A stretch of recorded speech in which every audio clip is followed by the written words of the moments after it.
श्री स्वामी समर्थ.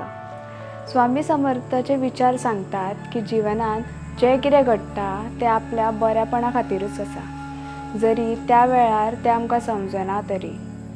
मनशान आपलें मन शांत दवरून देवाचेर पूर्ण विश्वास दवरचो, कारण विश्वास आसा तितकें मोठें बळ दुसरें ना. सूख दूख येता वता, पण जाचें मन स्थिर आसा तोच खऱ्या अर्थान सुखी जावपाक शकता. स्वामी समर्थ शिकयतात की लोक कितें म्हणटात ताचे चड विचार करचो न्हय. आपले कर्म नीट करत रावल्यार देव आपोआप मार्ग दाखयता. धीर, श्रद्धा आनी संयम हाच्या जिवनांत फुडें वचपाक स्वामी समर्थांनी दिल्लें खरें मार्गदर्शन आसा.